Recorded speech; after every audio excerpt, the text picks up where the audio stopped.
Welcome to The Grant, the EU funding podcast.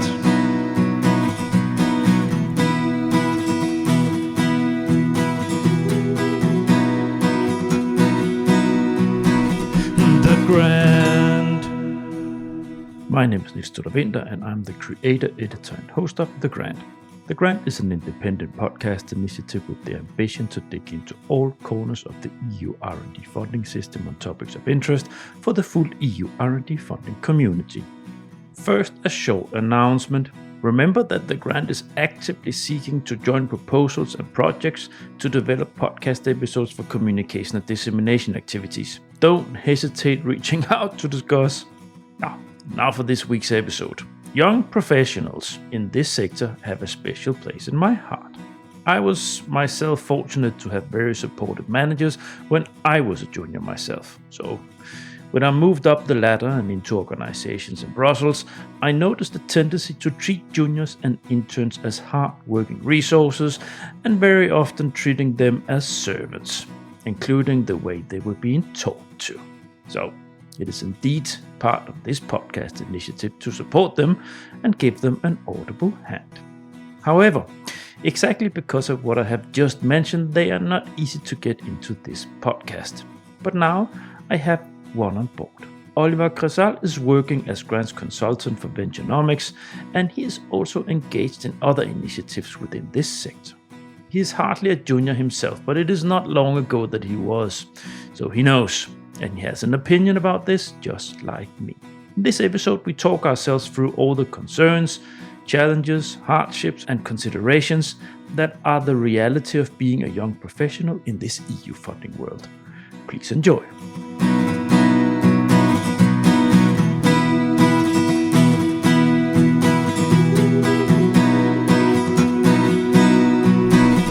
The Grant. Welcome to The Grant, the EU funding podcast. Today I have a guest in the studio to have a conversation about juniors. And since I started this podcast 4 years ago, I have wanted to zoom in on juniors. And just recently I had the opportunity with Maria Klitschko from Denmark, Aalborg University in that corner. But I want to zoom in more because there's so many juniors in this world, and they are an essential part of many ecosystems here. Now, today we're obviously, since this introduction, this is what we're going to talk about today. Now, I already talked way too much for the short intro here. Oliver, welcome. Thanks for having me, Niels. It's great to be here. Yeah. It's going to be I know this is going to be a nice conversation. You're one of the people that has been following me for a while, and I always appreciate a lot my listeners. My listeners are my bread and butter, so to say. You are everything. You're right. This is why I'm doing all this. You are the ones that keeps me going even through hard times of doing this podcast. So I appreciate immensely every single listener. Now, I invited you in and we discussed what could be a topic of conversation, and we landed on the juniors. So that's indeed something. It's going to be a very nice conversation about that. But before we dig into that, can you please introduce yourself to the listeners? Absolutely. I'd love to. So my name's Oliver. I'm from the southwest of England. I'm 25 years old. I'm fairly new, well, very new to the world of EU funding, sort of four years I've been working within it. I mainly sit on the proposal support side. So although I'm not sort of a technical author and technical writer, I help with consortium building, organizing partners, running meetings, and pulling together sort of the administrative side of things. And actually, it was when I first started out about 4 years ago when I came across your podcast. And it was one of the first things for me, which let me understood, actually, maybe this is something that I can do. And it was a really nice view in. So it's really a pleasure to be here. I'm looking forward to talking with you. Southwest. Are you from Cornwall? Just next to it, Devon. Devon. Nice. I've never been there, but you know what? I'm a big fan of Rick Stein, the cook. Absolutely. And he's, as you probably know very well, he's from Cornwall. Mm-hmm. So I've watched lots of his cooking TV series. Also, he made during COVID. He did a series from the area. So It's a beautiful part of the UK. I'm obviously biased, but I think it's the best part of the UK. But I would say that. Definitely, I can recommend anyone. I know this is not about cooking or TV shows, but for anyone interested in cooking and TV chefs with a heart, definitely Rick Stein's series is it's a gem to investigate that. No, that's different, totally different topic. Oliver, young professionals and EU funding. We're going to zoom in on how to get started as a young professionals in this corner. If you want to work with EU funding, because there are so many juniors in this area. They perform. They are the food chain to move into the positions. Like, you know, that I myself have been as professionals, consultant, senior consultant, whatever, you know, in this, both in the EU system itself, the Commission, but also in universities, research managers, grants, consultancies, and so on and so forth. And I think sometimes unfortunately, EU funding has a tendency to chew and spit out young people, as you mentioned in a previous podcast, I think. So it's going to be really nice to discuss together and sort of hear a little bit about the different ways in, a couple of the challenges, risks, and also the opportunities for young professionals within EU funding together. And I think one of the key reasons why this is something that I care about is because I've seen them being treated like garbage, or like little grant writing slaves. Exactly. I've seen the attitude towards them throughout the system, where I think, why do you treat people like that? You know? Yeah, I don't care what culture you come from, in Southern Europe or Eastern Europe or even in Germany and so on. I don't care that you think you can, you know, just chew people up and spit them. It's right. Anything comes back to you in this world. But at least we can do is to treat each other with respect, no matter how old we are and how much experience we have. Everybody needs to learn. Everybody needs to get. We were all there at a point of time. We were all there where we were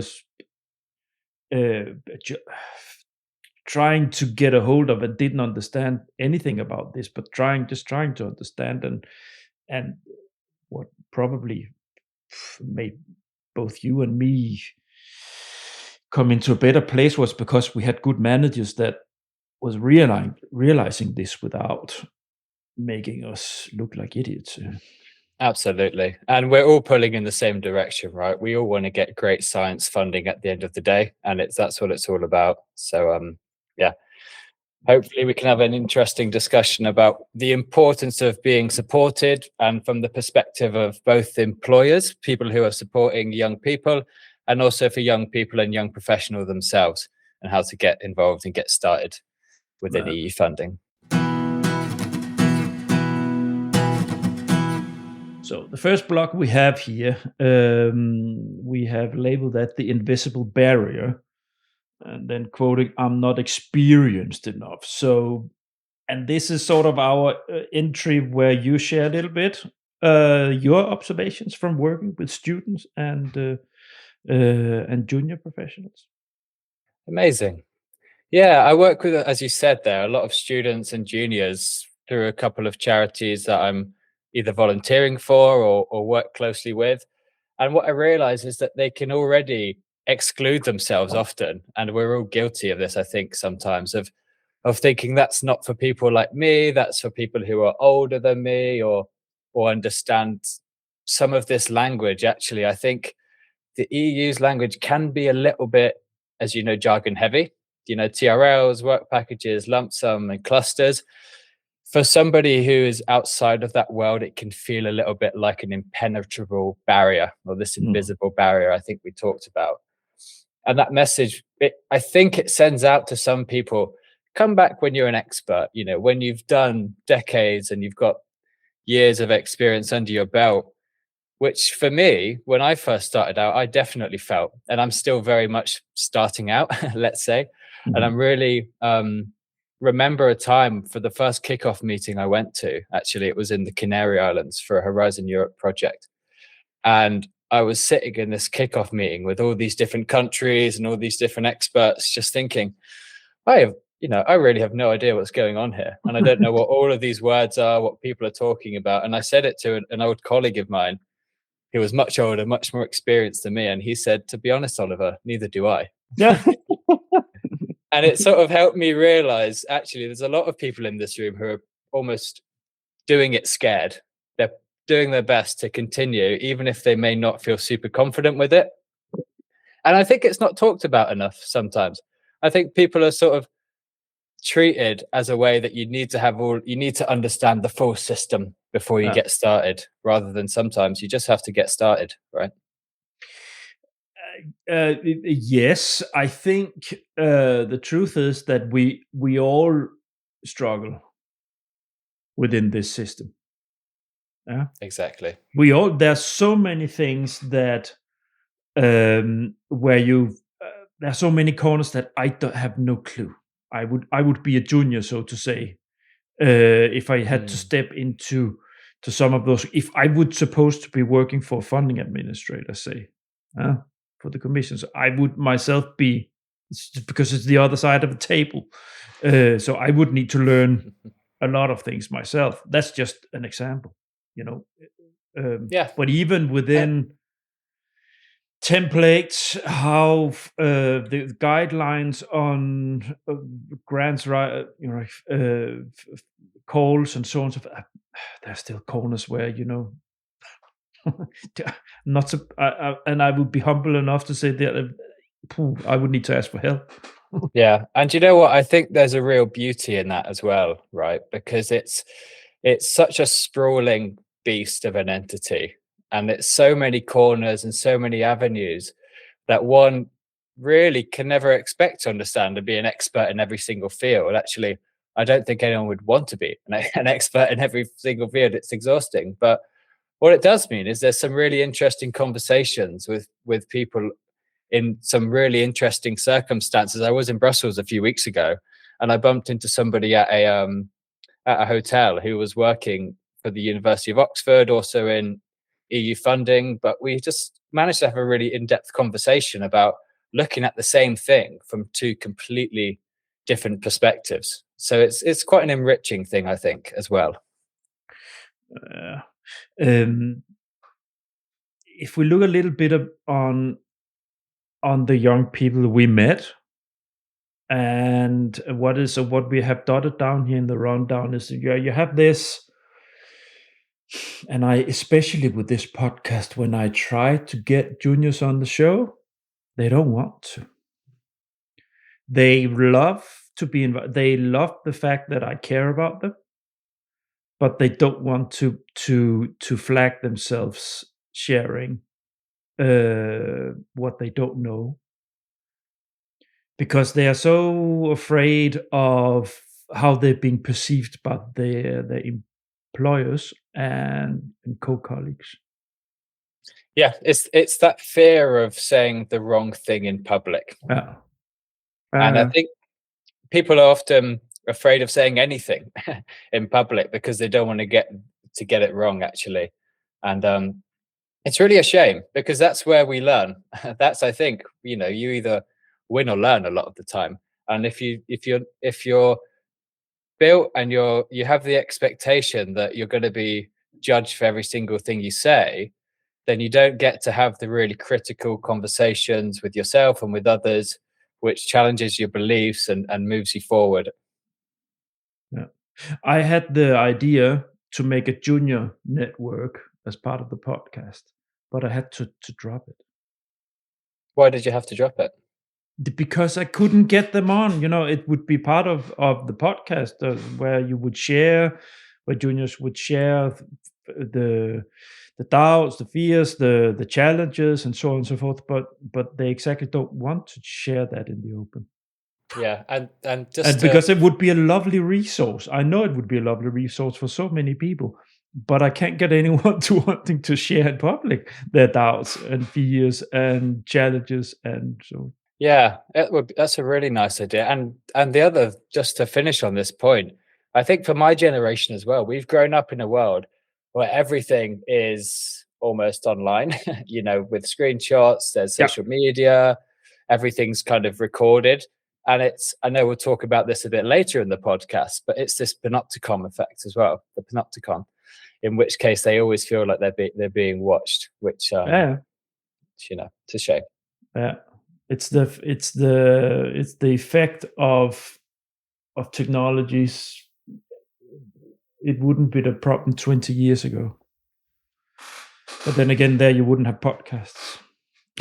Yeah, that's it. Pros and cons, I guess, right? Pros and cons. Now, what we put also here is that sort of a question. Why EU funding appears close, technical, and intimidating? Yeah, it's an interesting point. I think there's two things here. I see we've also got fear of public judgment on LinkedIn, which we can get to in a moment.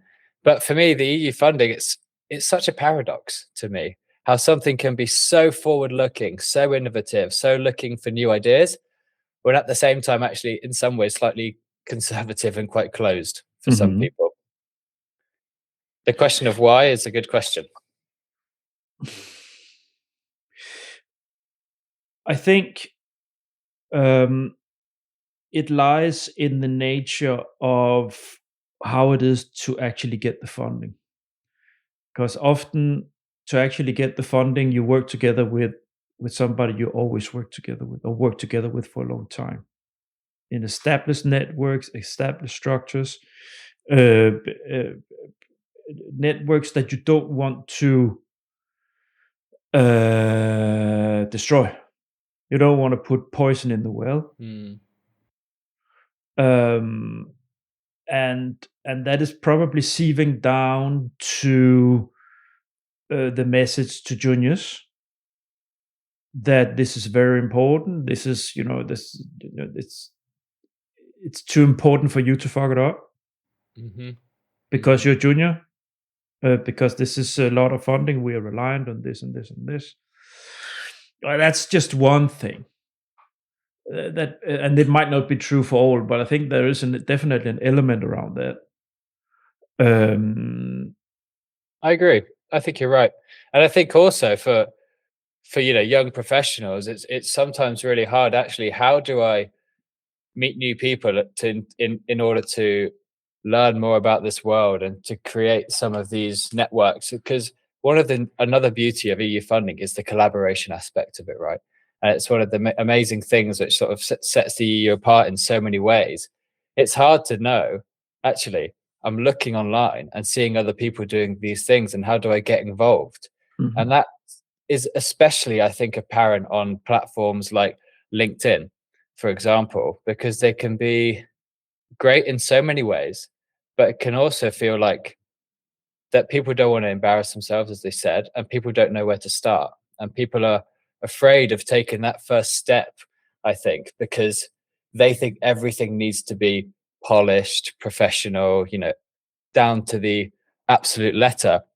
When in reality, when it comes to meeting new people and networking, it's sometimes just about taking the first step forward. Yeah. And juniors, I think, can fall into the trap of consuming content and research without engaging and participating and actually taking their own stake in it. Yeah. And it might also sometimes be that people in my age group, I turned 50 this year, right? Looking very well. Thank you.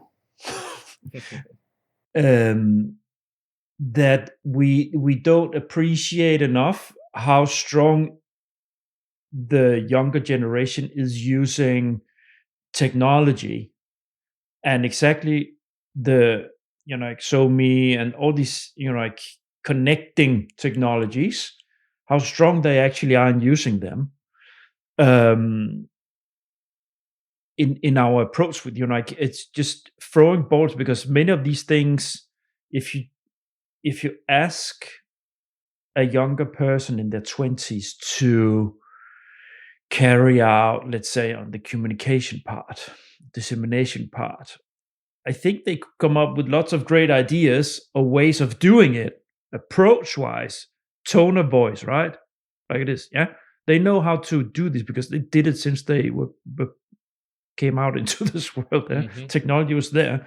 They lived it in their private life on how to use these things, and I can see the organizations that are brave enough to let them have a go at it without too many constraints. Then they just have a go at it. I see some of the commission corners that I'm connected to via Instagram. They are doing great things. They just let them have a go at it. They just do your thing. This is the message we want to come through with, but do your millennial thing.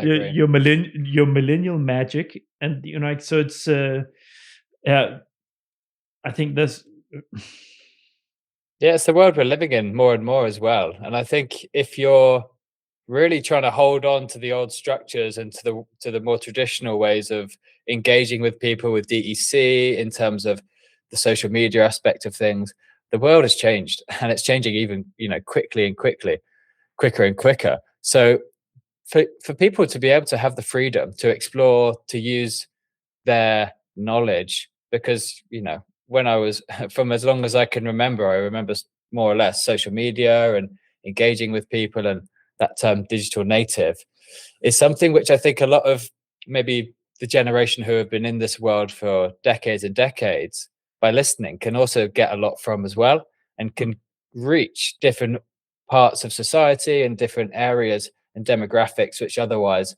maybe would be excluded from some of this research and some of this debate. Let's move into the next block here, talking a little bit about entry points. So what are the options or the paths for juniors into this world? So how they can attack it if they want to join us. Absolutely, and they should. I think they absolutely should. And in terms of entry, I think we should start by sort of broadening that definition as much as possible, right? It doesn't necessarily just mean being a junior EU project officer, for example. There's loads of roles which young people can get involved in, and it touches projects, partners, proposals. And I've been very lucky to meet some amazing people in the world of EU funding over the past couple of years. And some concrete examples, so for people listening at home, and actionable things, NGOs, youth organizations are a really good place to start. I volunteer for an amazing NGO called Yes Europe. We've got our annual conference coming up, and it's a really supportive group of young people, leaders in energy and sustainability. And there's always opportunities to join, do joint policy papers, do events online. There's organizations in pretty much every country in Europe, so people can reach out through that way.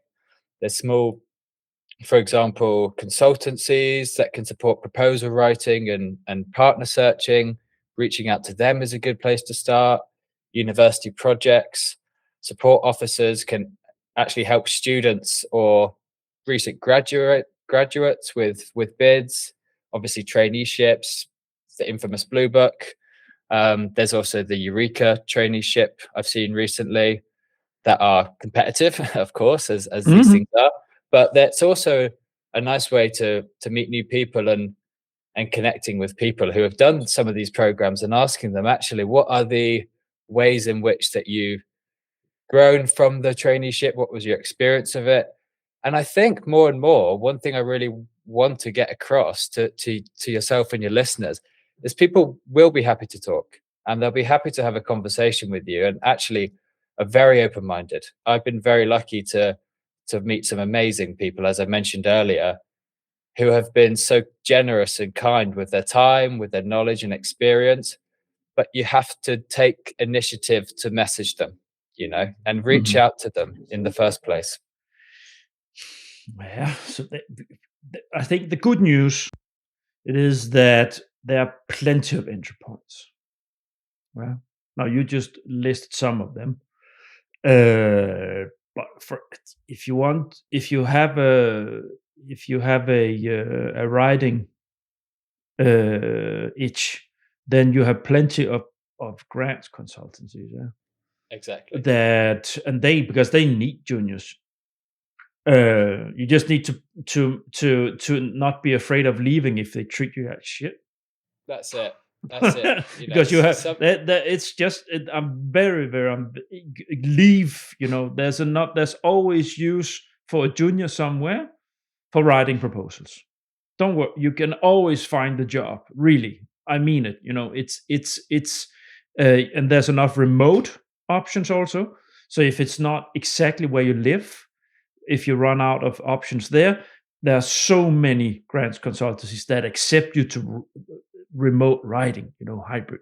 It's lots. So don't get fixed onto I won't be fine, because it's not worth it. Within this sector, it's not worth it. It's so resource intensive to be a grants consultant. So you need management that treats you well. And you need senior colleagues managing you that treats you well. Exactly. And I think it's also about knowing your own worth and knowing that if you can write technical proposals and you're a junior, you are a very valuable resource. And in some ways, people need to be reminded of that and not be taken for a ride, because there are, as you know, as I know, plenty of grant consultants out there who don't have their employers or partners' well-being as a priority, which I think is a mistake, right?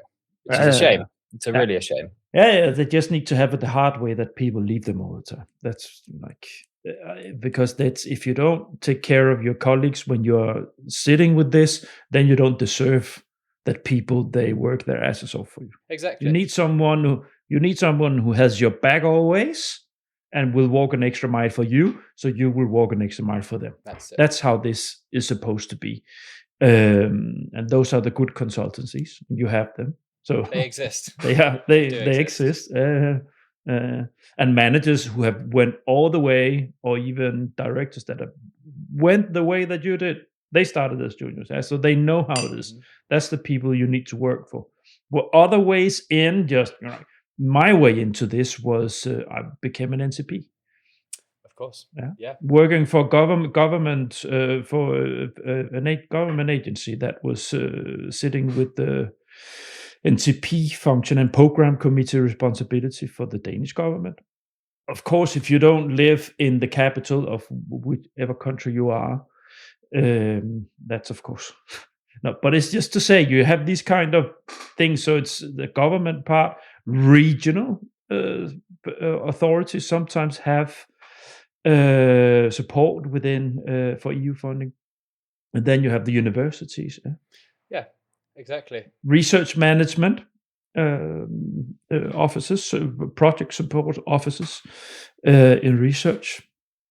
And just talking about it and meeting people, and there's so much resources out there online, as you said, whether it's research managed officers, whether it's through the governmental or the private sector, just step by step, just by getting your head into that world, understanding the world, listening to nice podcasts like this one, reading good articles, posting online, and engaging. Actually, things come up, and things will happen, but it does take a little bit of effort. Yeah, and you know what? It's not if you have an interest in EU funding world, but you have an idea of but that's only writing proposals, or there's so many other functions. There's so many other functions, and it's just from the guests I've been having through this show, how many have changed directions. I've just had a podcast recording 2 days ago with also a researcher, PhD, and she ended up being a trainer instead, having her own startup training researchers to get funding. Yeah, absolutely. I mean, a mutual friend of ours, Rita Gilmata, has just opened up a Fundamentally Science, which is her Horizon Europe EU funding training organization. And you don't have to pigeonhole yourself into specifically one function for the whole career, right?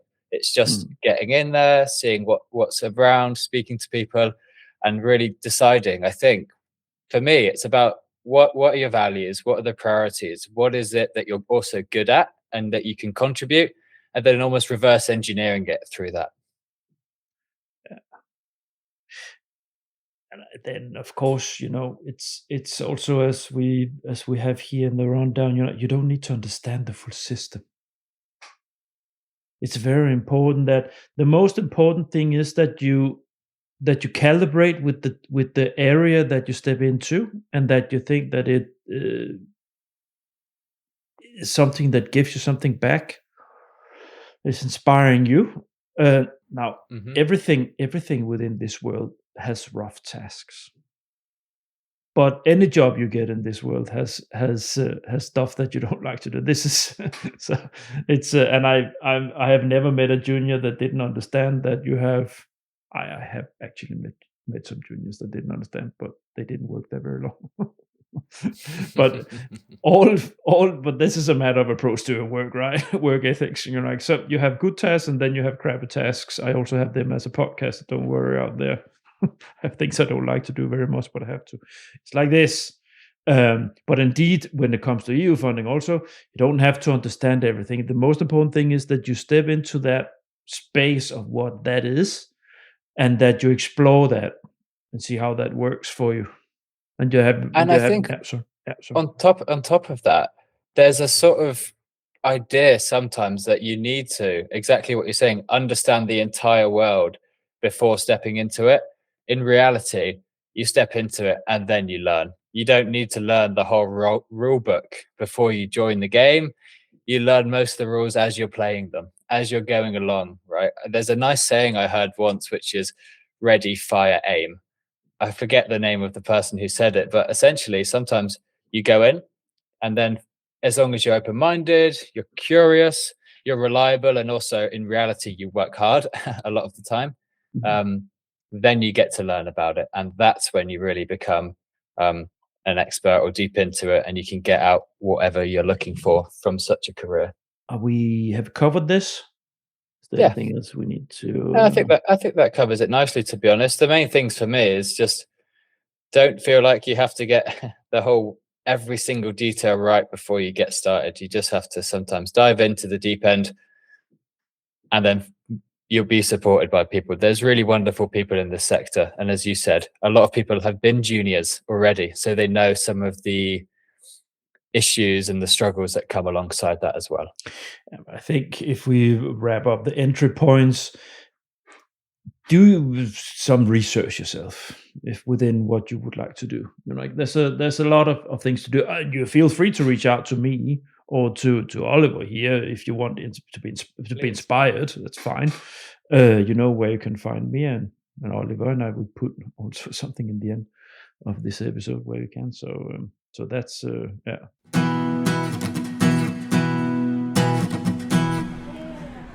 I am Barbara de Mena, and you must listen to The Grant. Let's move into the next block about what young professionals are really looking for. And here I'm looking at you, Oliver, to share with me what you hear from the young people you work with. What gets their blood to run a little faster in the veins? Yeah, I was thinking about this over the past couple of weeks and actually speaking to some of the students and young professionals that I work with as well. And it's really, I think the common thread that I've seen is that they want to see, and we want to see, a relationship between our daily tasks. Some of them are a little bit more monotonous, routine tasks, and real world impact, and having an influence, a positive influence on whether it's the climate, on if it's inequality, digital inclusion, whatever the theme is, something that they feel can move the needle I had a really nice conversation with the coordinator a couple of years ago now, global OTech firm, these amazing projects. And he told me, he said, Oliver, you need to find something that you believe in, that you think makes a difference. And then it doesn't matter if you fail or not, because you know you're doing something in the right direction. Being in your sort of early 20s like I am, or mid 20s, I should say, 25s, bang in the middle, is that I'm trying to learn as much as I can. And also I'm trying to build up a network and a knowledge base so that later down in my life, I can use that and meet new people and learn myself, is the first thing. So something that moves the needle, has real world impact. The second thing for me is flexibility and mobility. And I'm speaking to you as a UK passport holder, and without going into the nuts and bolts of the specifics, we're having some issues with the UK free movement within Europe as well. So that's something that's really important to me. A lot of my peers and old colleagues from universities, I really feel for them. I really feel for them, because we were not old enough to vote to leave the European Union. And now a lot of people I know really feel stuck within the town they were born in or the country that they were living, when we were brought up with this idea of being able to move around, being free, enriching our lives with cultural exchanges. And for me, that's the place where I work at the moment at Venturenomix. I feel like I have a great amount of flexibility in terms of where I'm physically living, and also the control over my time as well, which plays into a lot what you talk about well-being, about motivation, and about a drive to make a difference. I think comes from being trusted to manage your own time to an extent, and being responsible. So those are sort of two main things which came up from my conversations in the past couple of weeks. It's also very clear for me, just following, if we zoom out and look at general, what is the younger generation in their career?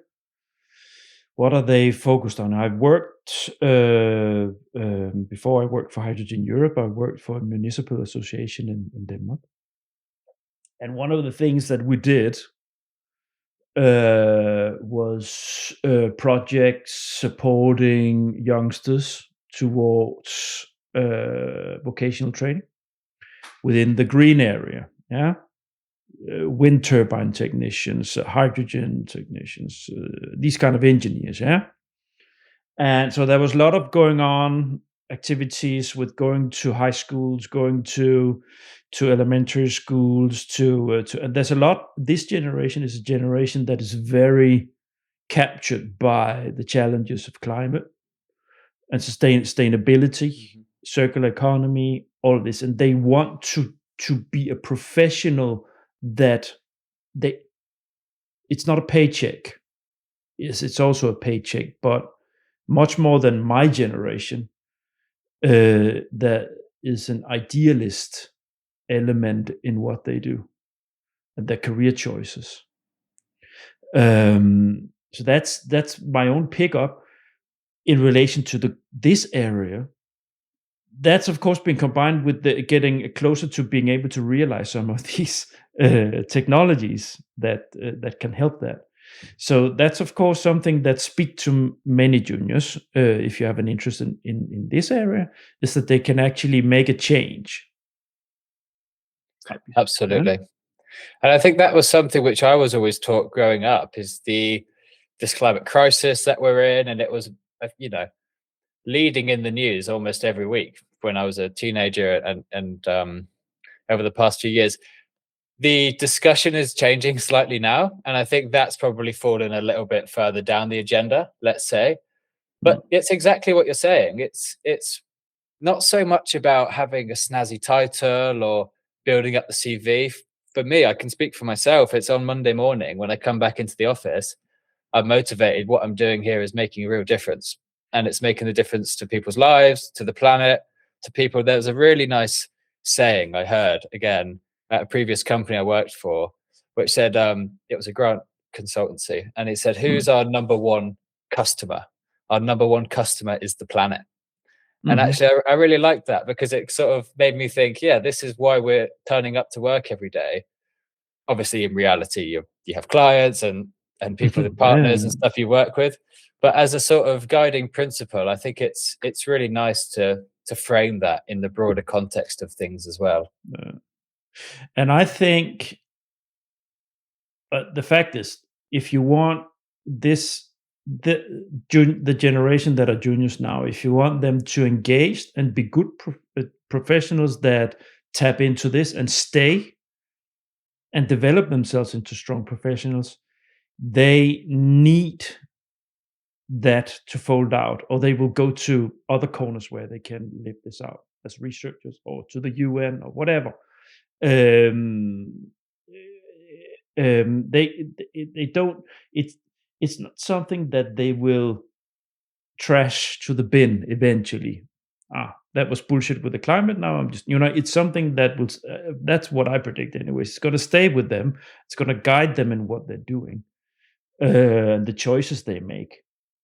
And I would add on to that as well, if I may, just quickly. It's also about young people don't mind doing administrative roles and tasks to help, but I think it's also beyond that, giving people autonomy and responsibility, as you mentioned, for example, in consortium meetings when there's 10, 15, 20 people on one call.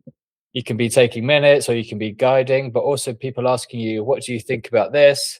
Giving them some sort of visible piece of ownership can really give people a lot more confidence, and then they want to continue going forward, and it has a lot of knock-on positive effects for young professionals and the industry at large, in my opinion. I would say, just being with Hydrogen Europe, they, like many other organizations in Brussels, they rely on juniors. There's a flow, right? Interns, first interns, then they might be juniors, and so many strong. Yeah, it's so nice to see. Some of them where I would say, well done. But that means that they were also given the responsibility. And it was just lovely to see that. And it's people that I will continue to be in contact with, just because one thing is that they were kind people, but they were also just, it's just very inspiring. Exactly. Yeah, I think that's absolutely right. And do you know what? I don't want to go down a whole tangent here, but more and more we're seeing internships, opportunities, graduate schemes evaporating because of AI and LLMs. Because these traditional jobs, again, I won't go too down into this rabbit hole, these traditional internships of taking minutes, doing reports, decks, can be done so much more cheaper and quicker by using LLMs, right? So that's also a thing which I think in the next couple of years, we're going to be seeing more and more of. And it's the responsibilities on employers to invest in young people, even though the upfront costs may be a little bit more expensive and take more time. In the long run, it's going to lead to us having a stronger, better society that's better educated and more motivated too. Yeah. I think, as we also have here in the rundown, I think most juniors that I've met, they understand that it's demanding what they have to do. Some are being exploited. Some have been exploited on my career path. I've been seeing that, but in general, if we take the average okay working space, they understand that it's demanding and they do tasks, even if things are stressful and maybe even a rough tone sometimes, without exploiting. But sometimes things have to. It's like this.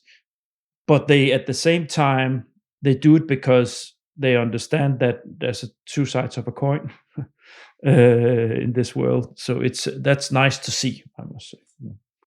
Yeah, I think that's true. And it's the same with, a lot of things in life, unfortunately. There's probably a line I think people need to be aware of themselves, to the extent, actually, what am I able to contribute and how much of myself am I giving to this? I know it's something you talk about a lot in terms of well-being in this world, because we work to deadlines, right? This is part of the game that we play, and it can be stressful, and especially in the run up to a submission, for example, there can be late nights, which is part of it. but it's also keeping an eye on your own well-being, having support networks, and having managers, as we spoke about earlier, who are able to see those signs of stress that are beyond what somebody should be really going through for their work. Yeah. Let's move into the next block. Now, we put a block here about safe spaces and communities and why they matter. And this is because, and we touched it in the introduction for the episode, that and also me touching it and about inviting juniors and them not wanting to share. There is an issue with the social media when it comes to career. So LinkedIn is the big animal, right? On the SoMe prairie. This is where it is a very, very important social medium for people's career. So people find it very difficult to share anything the least controversial there, because they don't want anyone at any point of time in future to find anything there that can make any possible employer not hiring them, or any contact not hiring their services because of what they said or did on LinkedIn. And of course, it's the same for juniors. They are so careful, and you understand why.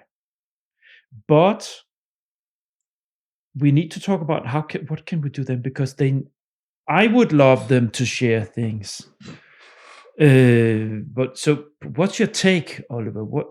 Yeah, I think it's a really important point what you're making, and I feel it especially because for me, when I'm looking on my feed, it works in sort of two ways. Number one, you see this curated feed of other people posting, as you say, very straight down the middle, not controversial, typically very curated and engineered posting. And it can make you think sometimes, oh, everyone else is doing really well and everyone else's lives are amazing all the time in this industry. How come I feel so stressed, or I've been working so hard and it feels like I'm really trying to push these things through? So to overcome that is one of the most liberating things I think we can be and have as young people. I think it's true that we need to be careful about what we say online. No. Say anything you want. I'm joking. It's I lean in the same direction as you, and I've recently started, understanding LinkedIn as more of a sort of place to bounce ideas off of. And actually nowadays, I just type things up and I post them out. And I actually in the last couple of weeks, I've had some surprisingly in-depth discussions and debates, because that's what we're all about. For me, anyway, I want to be having healthy disagreements with people, and I want also for people to know that this is my opinion, but if somebody has a different opinion, or if somebody can convince me otherwise, then I'm all ears. I sometimes want to be convinced. And it's not necessarily saying that you need to be saying really controversial things to get engagement. I think that's also a bit of a toxic trap. But I prefer to talk to people who have opinions about things. I think having opinions about things publicly is getting less and less common, as you said. But also there's other alternative communities that LinkedIn can lead into as well. I guess everyone's conscious of posts being read by your boss, by friends, future employers and stuff like that. But there's also an angle and an argument. You can meet people on LinkedIn, and I do this quite often. People comment on my LinkedIn or they message me, and I just say, hey, here's my number. Let's have a phone call. It'll be great to talk about this in a little bit more detail. And it's not for anybody else apart from my own interest and my own curiosity as well, because I have so many blind spots and I have so many biases that I don't know about, and implicit unknown unknowns. And by saying these things out loud, by saying it in a public place, it allows me to critique my own point of view and become a more, I hope, holistic human being with a balanced view on the world, while also having what it is to be human. And what is the beauty of a democracy is differing opinions. So when juniors see this creative feed, just to summarize, they can, number one, think that they're the only ones struggling, and also it reinforces the idea that everyone else is always getting EU funding and they're the outsider. But by getting over this, it's actually really freeing and it's really nice. And you also realize, without putting too fine a point of it, nobody cares that much, really, about what you're posting online the majority of the time. As long as your posts are, I think, well informed and you've thought about them, people would like to have conversations with other people on the internet. It's one of the beautiful things about our time. But it's the bloody urban legends or stories, of things, not just, but also some things that have happened in reality with human resource being super nitty gritty and digging into people's Facebook profiles and looking what they posted 10 years ago when they were drunk in Calella on Mallorca. These things scares the shit out of young people that want a good career. So it tips it, because good managers, also good human beings, and they want people with a character. They don't want a two-dimensional person in their team. They want someone who has their own opinions and have where there's friction sometimes, because where there's friction, you have a critical mass to improve the organization, the approach, and so on and so forth. This is how any good organization moves forward, and it goes without saying that if you don't know if people are this, how can you choose them when you pick them for a position in your organization? And having a little bit of structure, even if it has an edge, but many, it's not at all going to push it away. But nobody dares to take a chance to step out and being that, or very few. Yeah, I think you're right. I think there are stories, right? There are horror stories of people, as you say, 10, 15 years ago said something. And it's a hard thing to balance against as well, because in a certain way, we need to hold people to account of the things that they say. But if it's becoming a fact that no one's saying anything, if you are doing illegal things or being a racist, what are you like? Of course. Yeah, exactly. I think it's a really hard thing to come to terms with as well. And as I said, it can sometimes lead to places like LinkedIn being really not a safe place. It's not a safe place, not a place for honest reflection, as we mentioned when we were talking together. Outright boring. Did you see? I noticed that exactly. I'm on Threads, and I saw someone posted that somebody made a LinkedIn translator, and you can put any sentence into that normal sentence, and then it's going to translate it into LinkedIn jargon. One had put I took a dump, and it gave a perfectly rounded LinkedIn post text that would no. Yeah, it's funny. But it's so boring. There's typical things like, I don't know if you've seen it online, where someone says, I got married yesterday and this is what it taught me about B2B sales and marketing. It's like, come on now. I mean, what could that possibly teach you? But yeah. And probably the chat GPT is not helping here, because then people start to take an everyday situation and say, how can it relate to my work? How can it make me a LinkedIn post that fits to, which it can be a good idea if it's honest, if it comes from the heart, if you are that person that reflects over, it can be good. But if it's constructed, then it's just, it comes out as LinkedIn filling. And there's a lot of LinkedIn filling. Yeah, what I thought about, Oliver, I would really like to do something what would you need to do to make what would you need to do if, let's just say that I would try to make a discussion forum for juniors. Should I make a forum on LinkedIn, or how would that be? Should I make a WhatsApp group, the grant sponsored WhatsApp group for juniors, or how do you think you can support them, because I want to help them to exchange with each other. I don't want them to sit in their corners and think that they should just shut their mouth when they're being exploited, because that's what happens. That's a good And I question. don't want them to feel alone. I don't want them to feel alone as juniors. I don't want them to feel anxiety or being feeling, like desperate in the situations they are in, without being able to share this with anyone, or getting like feedback without having people.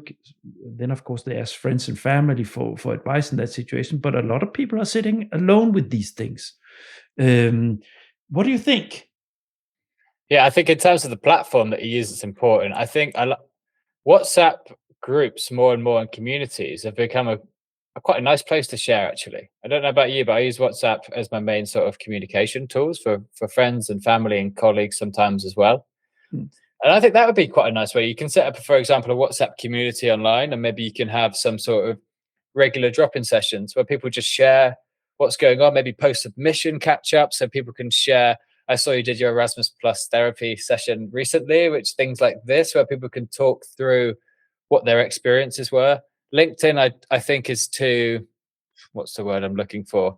Bland, or it's a bit too engineered to have any meaningful discussion. Instagram the same. But for me, WhatsApp's a nice one. And you can have drop-in online calls. Maybe people just say hi, catch up a little bit, and it can be open to people to just come and join. I think it's a nice idea. And I think there's a lot of juniors out there, I know I have been for sure, who feel like there's no one else who's doing the same thing as me, until you meet a few people and it's like, actually, there's loads and loads of people who are going through the same thing as I am. There's just not a platform or a network for me to air and just vent sometimes. You don't even need solutions. You just need to talk and explain what's going on. But just share what you're in. Yeah, exactly. So how do you do this? How do this? And it can be both practical. Like any research, any consultants out there, I'm dealing with an impact section. How any advice on how to attack this? To my manager has just harassed me, or whatever. How should I get out of it? Like whatever. Yeah, it's a nice idea. We can put our heads together. Maybe we can come up with something in the next couple of months to get some people talking, sharing. And I think it's going to help a lot of people. I think a lot of people are in this position, to be honest. Look, this is what I try to do with the podcast anyway. So I want to make it a community, but it's very difficult to make a community on LinkedIn. I've made a forum, tried to make a forum when I started off the podcast, but it didn't take off because nobody's discussing anything. Now I just make the grand page on LinkedIn where everything is shared, but you don't have a lot of things going on in there. It's rising though, the activity in there. The more people you have in there and the more I post, I have more that use there instead of my personal profile, right? But that's not the same as exchange and community. That's also why I made the physical meetups in Brussels last year. But that I was there. Now I'm not there anymore because I was laid off. The idea was when I got the job, so great.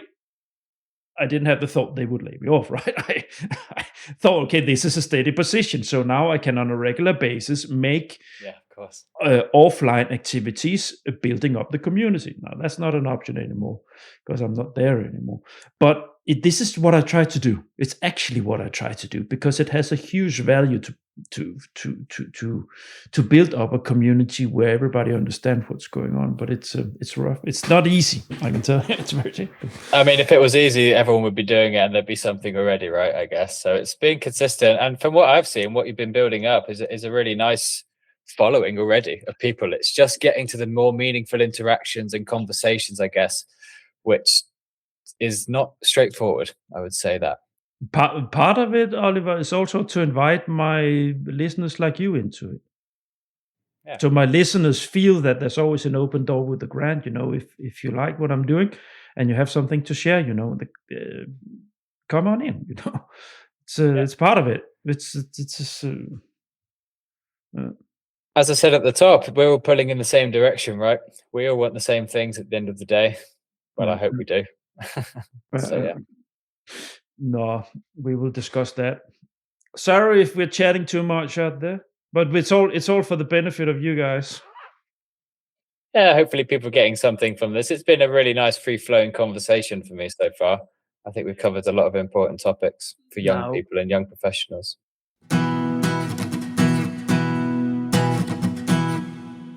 we have an advice section. It's important in podcasts, also for you out there. That's podcast theory. To engage your listener, you need an advice, and then you need, this is what you get in the end, call to action. Always call to action. Ask people to do something. Visit the website. Engage with the email letter, whatever. Newsletter. No. Advice to young professionals and to the system we put it. So what would you say? Yeah, I think it's important. So 2 very actionable things which I think people should do. So for young professionals, find an NGO or a network that suits you, that you can engage with. For example, Yes Europe is a really nice place to start. We're really open and we're always having people working with us. And the second thing is to start posting, to start putting things out online, and don't be afraid of what other people are going to think. And sometimes you'll put things out there and no one will see it. I've had it before, and I'm sure you have. I get like 33 impressions on something I spent half an hour writing. And just get past that. Be consistent. Put things out. Get a posting schedule. Make a content calendar, and those will eventually lead to deeper connections and opportunities. So those are 2 things I would say, sort of from the top of my head, from the conversation. Maybe the third thing is reach out to me, reach out to Niels. Have the conversation with us. Our DMs are open, and we're always, well, for me, I'd love to have the conversation with people. Yeah, I would say it's don't be scared. It's a very challenging area, but find out, as we said earlier, if you want to be in this world, try to sit down and do a little bit of desktop research on where you would actually like to work, and then find out where the entries they are and how you can do that. And then don't be afraid to shift. It might not at all be related to bad management. It might be that the job doesn't fit you. I've been a grants consultant, and when I stepped into that, I knew writing proposals was not my thing, but I had to do it because I was out of job and I had to, and it was the possibility I had. Sometimes we are in these positions in life, right? My daughter was about to be born and so on, with a heavy pressure, so I had to take that. I did it, but I also did something else very quickly after, because it was not me. I had to do something else. And don't be afraid of that, because this is an area with so many career opportunities. So don't go into a tunnel. Keep your mind open if you feel that it doesn't sit well in your stomach. Don't be afraid of shifting, because you will lose the experience from what you did or your career path and so on. It's all right. You can always. You hear it for someone who have changed paths several times, and I just made the ultimate change to be in communication more than actually being in the business. Go with your heart. And that's and then put in the rough work for that, but do what you want to do. Yeah, nothing's a life sentence, right? Be curious, I think, and don't think that everything needs to be perfect. It's better to start. Yes. And then for the managers, don't be a dick.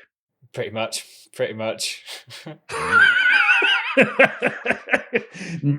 But treat people nicely. Treat them like it's your own daughter or son, so to say, and treat them like it's family. Be nice. That's the main thing here. Christian principle, even if you're not Christian. Human principle. Be kind. Just be kind. Yeah. It doesn't cost. It doesn't cost 1 euro cent to be kind. Not a euro cent. Be strict and be rough. Whatever you have with the things that needs to be done, fine. But be kind and treat people with respect. Because it's going to come back to you as a manager and organization. If you treat people with kindness and respect and build people up instead of breaking them down, they will stay with you. And as I said earlier, if your employees feel that you walk the extra mile for them, they will walk the extra mile for you. Absolutely. Well put. It's that simple. And everywhere I've been, it just means I'm halfway through life, hopefully. All the best places, my managers, they walked the extra. I knew they had my back. No matter how much I fucked up and screwed up. They always had my back. And the worst places I've been are the ones that would just throw me under the bus right away. Without even, the one where I did, that was the worst place, the ones that let me down, where I got most disappointed, even with people I liked, where when it got rough, they threw me under the bus. Leave that place. Yeah, know your worth. And for the managers, if you do that, don't be surprised if people leave, also the good ones. That's it. It's that simple.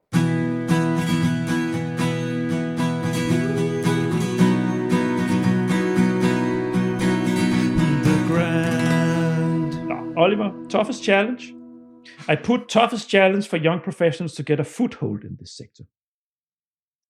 Yeah, I think it's what we've said in terms of disqualifying themselves before anyone else has, and having the self-confidence to put themselves out there and realize there's so many roles and ways to contribute in EU funding, whether you're being a technical writer, which is highly valued, whether you're doing administrative support for consultants, if it's academia, if it's for governments.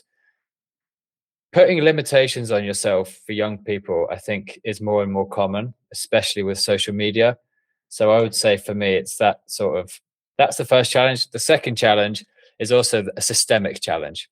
And it's exactly what you say. It's managers, it's programs, it's organizations who don't treat their young professionals in the correct way. And they don't have the systems set up in order to nurture talent and to treat people fairly. So I'd say it's two things there. Thanks. Was a nice conversation, Oliver. And it's not the last time, because we discussed another episode. I just forgot the topic. Exactly, about the UK and Brexit and research and how that's playing out. Yeah, we'll talk Brexit. Can't believe out there, dear listeners, how much I've been trying to get professionals in to share about Brexit. And ghosting me, nobody, I don't know what on earth it is, but yeah, no reaction to that. But Oliver here, you look forward to it. Committed to that. So we'll get back, so you can look forward to that. Now, let me just land this plane.